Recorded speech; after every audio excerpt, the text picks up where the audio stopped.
Hindi ako makatulog at hindi ko alam kung bakit. Marahil ay kinakabahan ako sa kasal namin bukas. Simula bukas ay magbabago na ang buhay ko. Magkakaroon na ako ng asawa. Magiging asawa ako ng isang Robles. Kinakabahan ako dahil baka pumalpak ako. Ayoko naman na ipahiya si Daniel kapag ipinakilala niya ako sa mga magulang at kamag-anak niya. Malaking binayad niya kaya kailangan kong gampanan ng trabaho ko. Umilaw ang cellphone ko kaya sinilip ko ito. Daniel, tulog ka na ba? Hindi ako makatulog. Tulog ka na yata. Good night. See you tomorrow. Ti amo. Hindi ko magawa mag-reply sa kanya. Hindi ko rin naman kasi alam ang sasabihin ko. Hindi rin naman ako aatras sa kasal namin bukas. Natulog na ako dahil baka malate ako ng gising bukas. Nakakahiya naman kung ako pa ang matagal sa aming dalawa. 7:00 pa lang ng umaga, gising na ako. Maaga din akong naligo. May biglang dumating na babae at sabi niya ay aayusan niya ako. Nagulat nga ako sa naging itsura ko. Nagmukhang tao na talaga ako. Kung noon ay gandang-ganda na ako sa sarili ko, ay lalo naman ngayon. Simple lang ang make-up pero talagang bumagay sa akin. Sabi sa akin ay doon ako dumiretso sa parking. Habang nasa elevator ako ay nakayuko lang ako dahil nahihiya ako sa mga kasabayan ko. Pagbukas ng elevator ay kaagad akong tumakbo papunta sa kotse ni Daniel. Sumakay ako at nakita ko na natulala siya sa akin. Hindi ba bagay sa akin? Nahihiya na tanong ko sa kanya. Bagay naman sa'yo.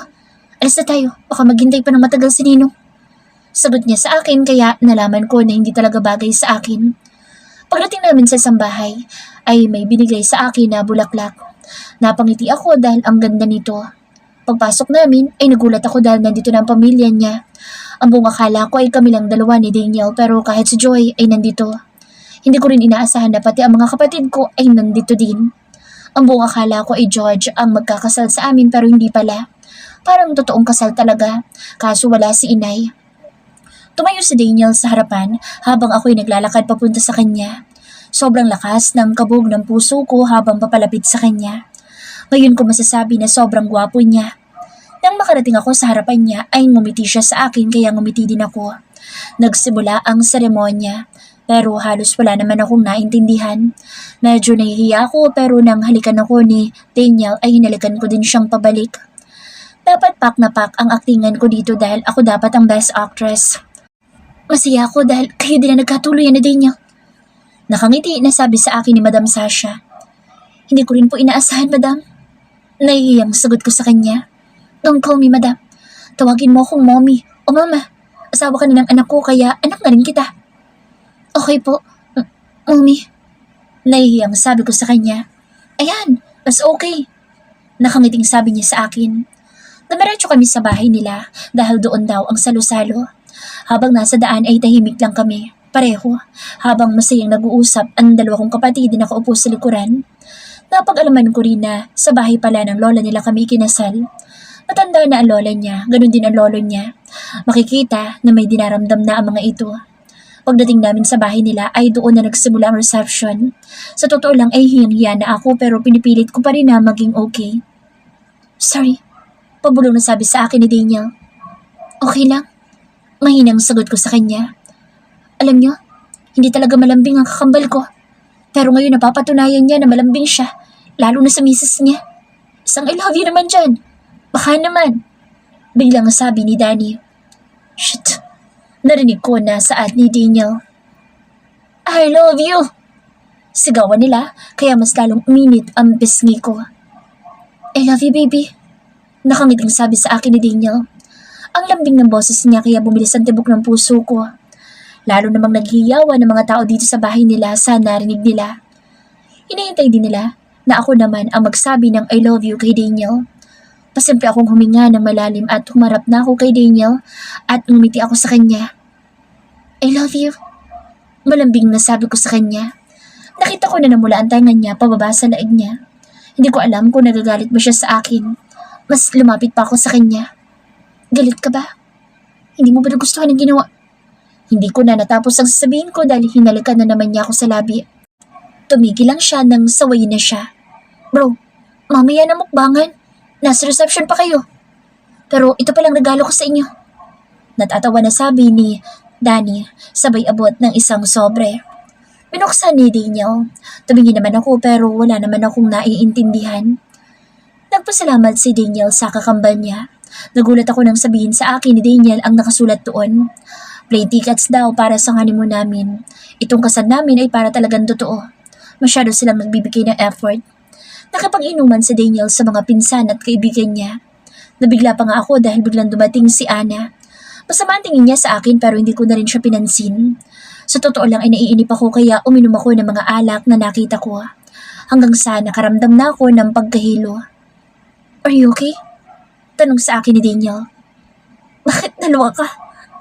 Natatawa na tanong ko sa kanya. Lasing ka na. Umakyat na tayo sa room ko.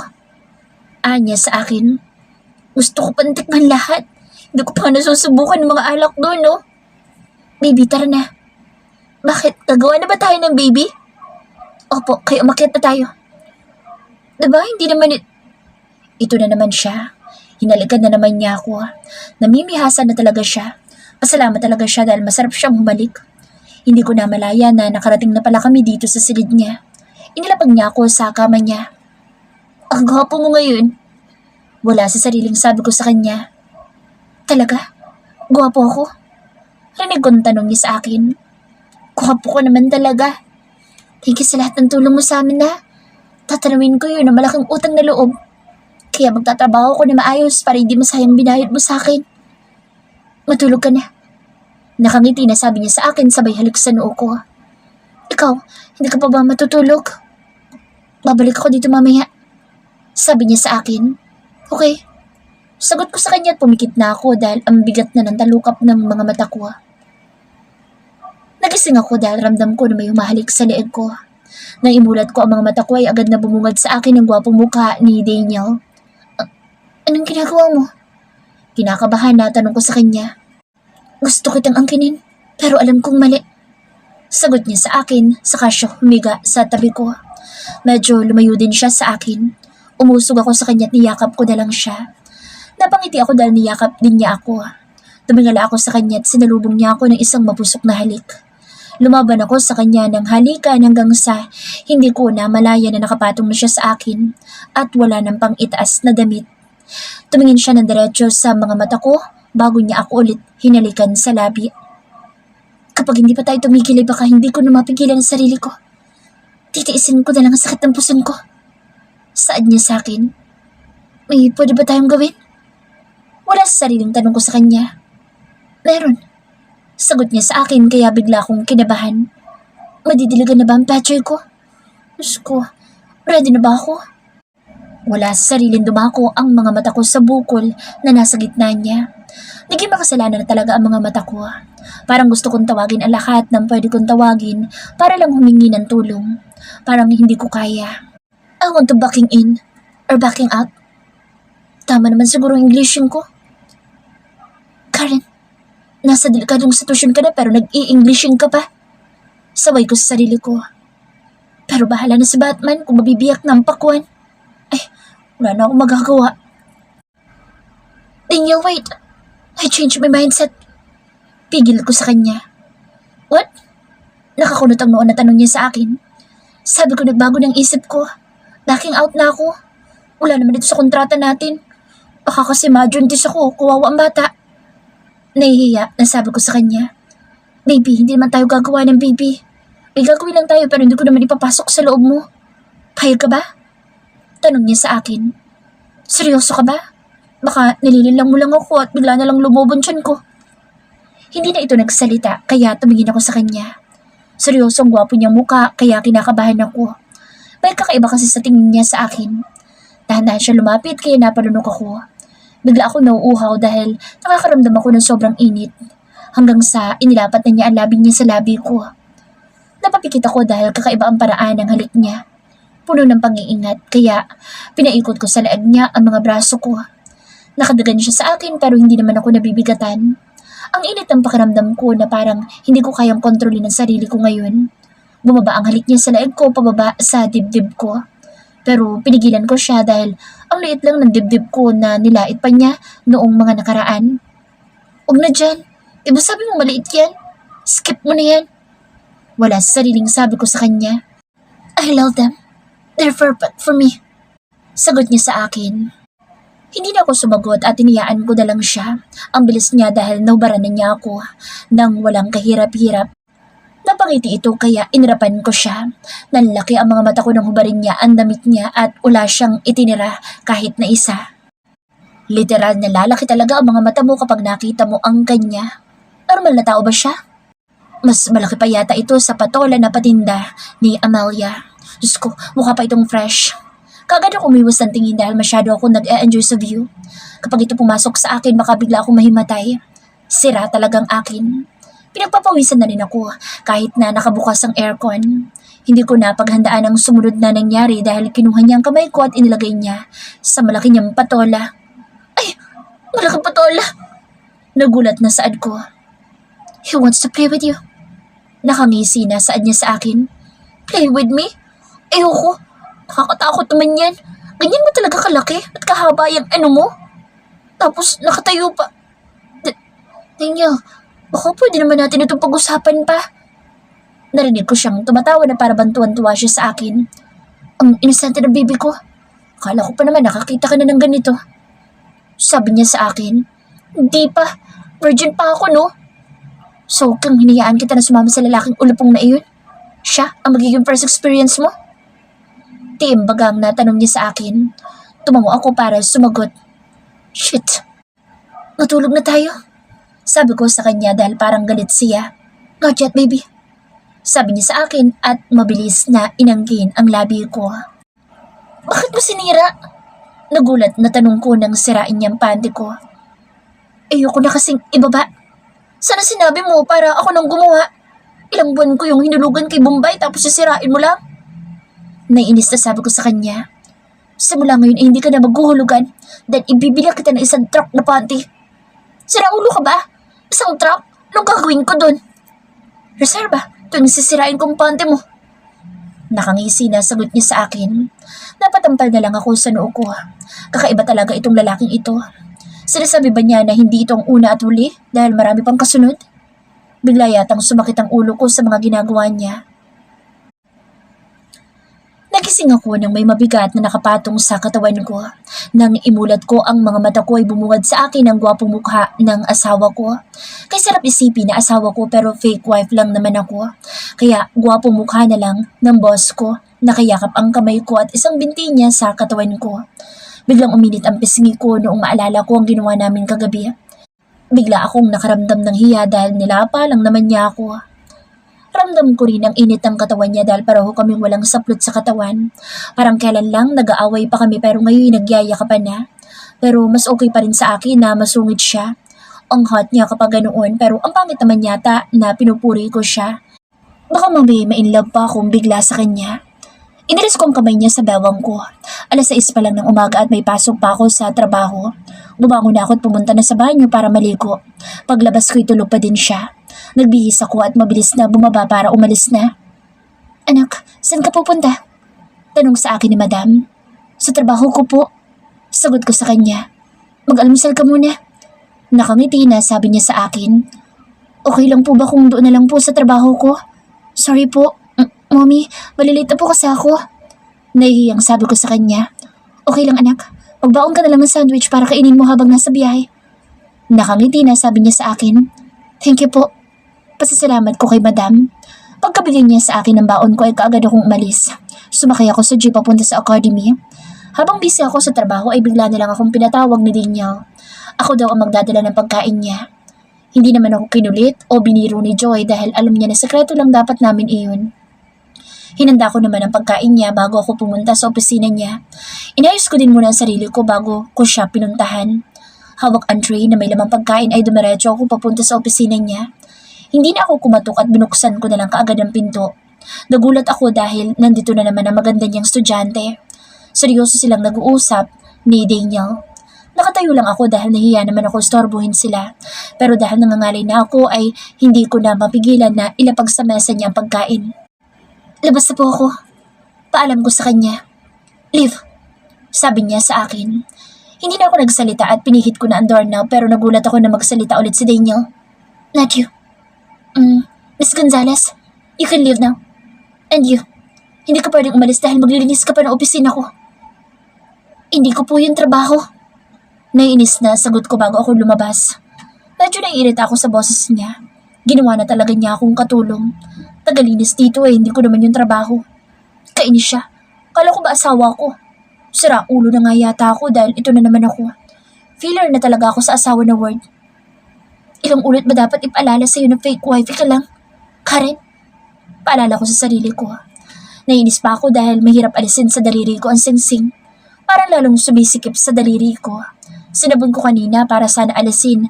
Ayaw talaga. Nagtataka na talaga ako kung anong klaseng singsing itong binili niya. Ang alam ko sakto lang ito kahapon. Stressing na naman ako sa singsing. Pagbalik ko sa trabaho, napansin ni Joy na nakasimangot ako. Beshi, you look up and down? What's the problem? Tanong niya sa akin. Wala naman, Beshi. Napagod lang, Mi. Climbing again on the 10th floor. Sagot ko sa kanya. Rest ka muna. Mukhang pagod you sa climbing mo. Pero teka, akala ko ba naghatid ka ng pagkain sa habitat mo? Bakit bumaba pa siya papunta dito? Tanong sa akin ni Joy. Tumingin ako sa lalaki mapapalapit sa amin. Mabilis akong tumayo para pumasok sa loob ng kusina. Naghugas na lang ako ng mga kaldero. Iniiwasan mo ba ako, asawa ko? Nagulat ako dahil nasa likuran ko na pala siya. Hindi ako gumalaw at hindi ko rin siya pinapansin. Baby, may problema ba? Mahinahon na tanong niya sa akin at talagang nilalambing pa niya ako. Bakit ka nandito? Baka may makakita sa'yo dito. Tanong ko sa kanya. I told you to stay pero umalis ka pa rin. Sagot niya sa akin. Pagod ako at ayoko maglinis ng office mo. Sagot ko sa kanya habang patuloy na naghuhugas. Hindi naman kita paglilinisin. Sinabi ko lang yun para hindi magtaka estudyante ko. Paliwanag pa niya sa akin. Teka nga, siya nagpapaliwanag? Ano kayong nakakain nito at bakit parang naging mabait siya? Malambing din ang boses niya at hindi na seryoso ang boses niya. Nakakapanibago naman siya. Oh my gosh. Nalaka ang mga mata ko sa naiisip ko. Hindi ko rin maiwasan na hindi pamulahan ang mukha dahil sa kalokohan na iniisip ko ngayon. Bumait siguro siya dahil nakatikim siya ng pakwan. Huwag naman, baka araw-arawin ako. Baka maubos ang katas na meron ako sa pakwan ko. Pinunasan ko na ang kamay ko, tumarap ako sa kanya. Nakangiti siya sa akin ngayon. Bakit nandito ka pa? At bakit hindi ka pa kumakain? Tanong ko sa kanya. Wala na akong gana. Hindi kasi ako sinabayan ng asawa ko. Shh! Manahimik ka nga dyan. Baka marinig ka nila, nakakahiya. Pagpapatahimik ko sa kanya. Ano nakakahiya?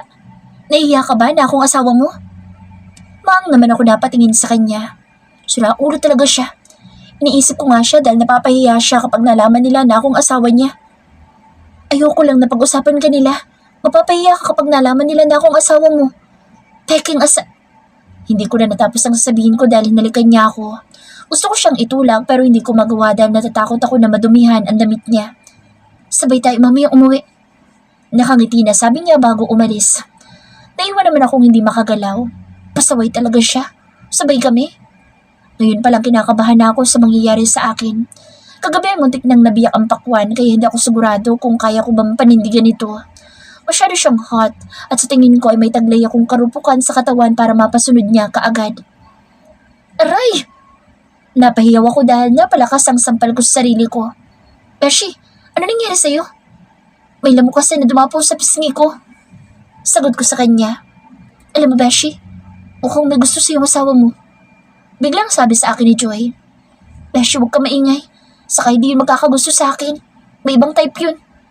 Sagot ko sa kanya. I'm not panipaniwala yun kasi alam ko meron. Baka mamaya taguan pala kayo ng feelings. Tapos, ipikabong mo na lang ako. Natatawa na sabi niya sa akin. Nakakaloka ka. Kapag yun makagusto sa akin, ibibili kita ng maraming joy.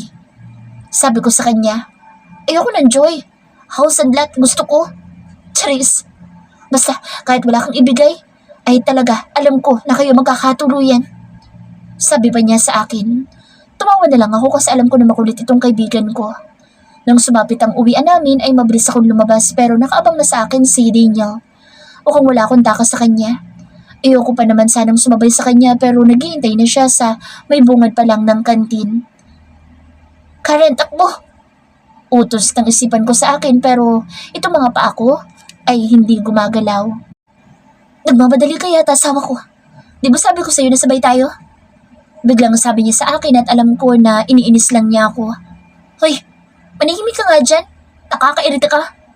Sabi ko sa kanya at nauna na ako naglakad papunta sa kotse niya. Binilasan ko pa ang bawat paghakbang ko. Pagdating ko ay hindi pa niya kaagad binuksan kaya nilingon ko siya. Nakangisi pa siya sa akin kaya napaupo akong bigla para magtago. May mga dumadaan kasi na estudyante. Nang narinig ko na tumunog na ang sasakyan niya, ay mabilis ko itong binuksan at pumasok na ako. Takot na takot ka masyado na malaman nila na asawa mo ko. Sabi niya sa akin, parang natutuwa ka pa. Baka nakakalimutan mo peking asawa mo lang ako. Sabi ko naman sa kanya, I don't care. Sagot niya sa akin, wala ka naman pakialam dahil peke lang naman. Naiinis na sabi ko sa kanya, are you mad? Hindi. Mabilis na sagot ko sa kanya, naiinis ka ba? May problema ba? Sunod-sunod na tanong niya sa akin, wala. Gusto ko nang umuwi dahil dadalawin ko pa si Inay sa bahay. Sagot ko sa kanya at tumingin na ako sa labas ng bahay. Okay. Sagot niya sa akin. Napakapit na naman ako dahil ang bilis niya magmaneho. Tumingin ako sa kanya pero parang wala lang sa kanya. Gusto na yata niyang makita si San Pedro. Uy, ano bang problema mo? Gusto mo na bang mamatay? Sinasabi ko sa iyo na kapag talaga ako namatay, ikaw mumultuhin ko.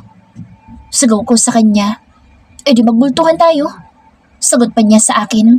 Sira ulo ka ba? Ano bang problema mo? Aminin mo na kasi na naiinis ka sa akin. Sagot niya sa akin. Buwisit talaga siya. Ang babaw ng mga dahilan niya. Sa sobrang inis ko, hinampas ko siya. Ouch! Stop it! Nananakit ka na. Reklamo niya sa akin. Masasaktan ka talaga. Nakakainis ka.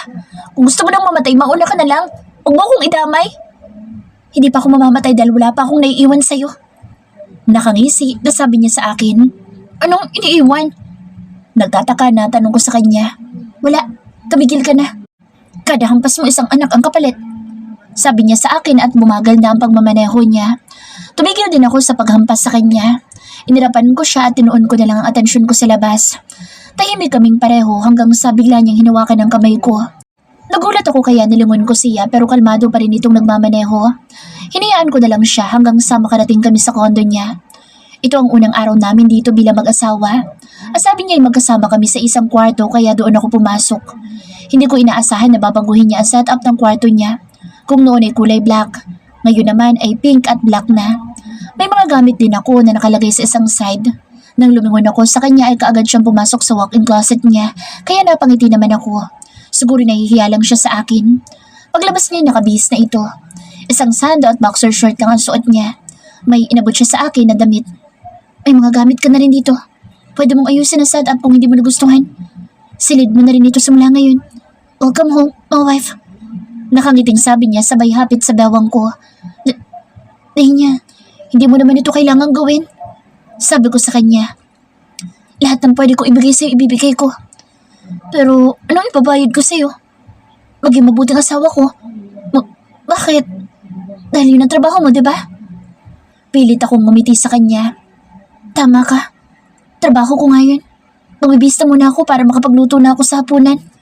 Sabi ko sa kanya. Bumitaw naman siya kaya pumasok na ako sa banyo. Mapait ako ngumiti sa sarili ko habang nakatingin sa salamin.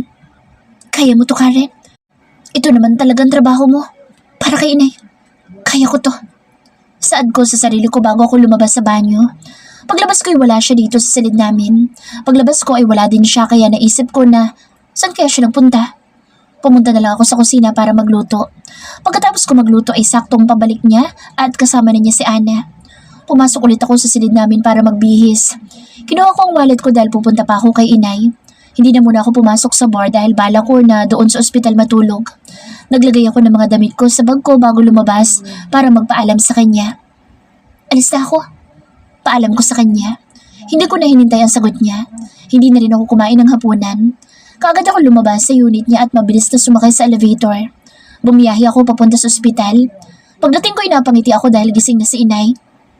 Nay, umiiyak ko siyang niyakap. Anak, uwi na tayo. Wala tayong pambayad dito. Sabi niya sa akin. Nay, okay lang po. May tumulong po sa atin, kaya magpagaling po kayo. Huwag niyo na pong iisipin ang babayaran natin.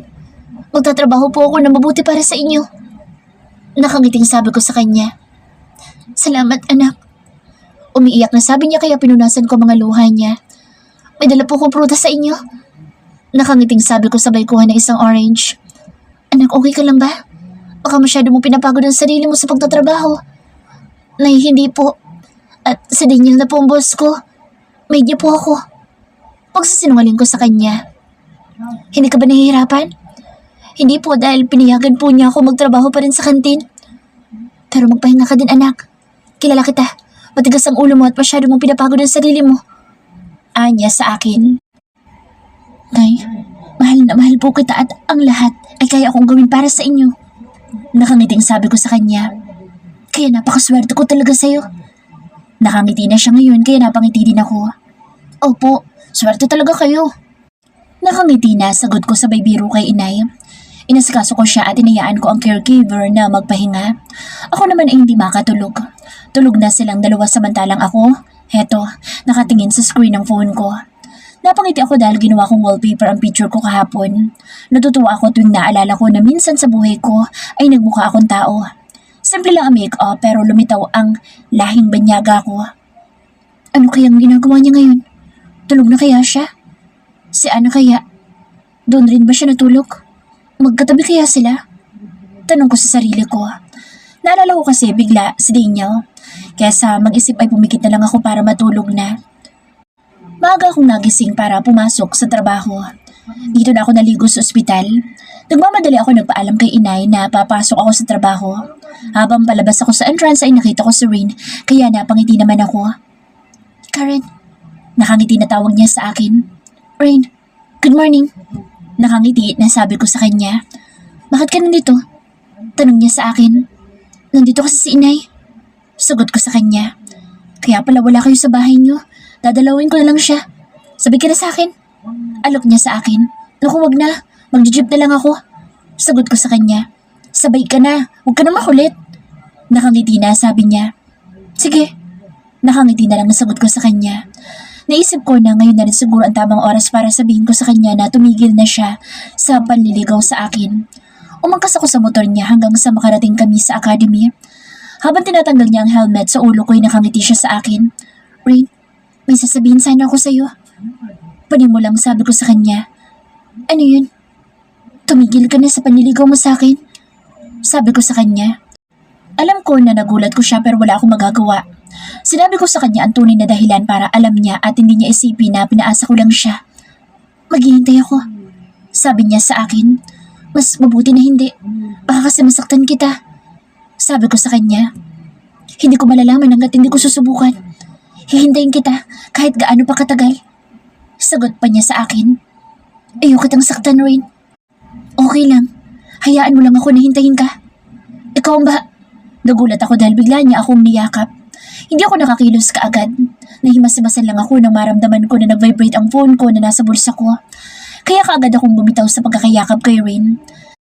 Nakita ko na si Daniel ang tumatawag kaya bigla akong kinabahan. In my office! No! Sigaw niya sa akin sabay baba ng tawag. Habang naglalakad papunta sa opisina niya ay ang lakas ng tibok ng puso ko. Alam ko na galit siya lalo na yun ang pinakauna sa kontrata niya. Napatanong ako sa sarili ko. Kapag ba nagpaliwanag ako, ipapakinggan niya kaya? Sa tono ng boses niya ay alam ko na galit siya ngayon. Pagbukas ko ng pintuan ay nakatayo na siya at nakakatakot na aura ang bumungad sa akin. Mabilis niya akong hinila papasok sa loob ng opisina niya. Kaagad niyang isinara ang pinto at isinandal ako sa pader. Nilabag mo ang kontrata.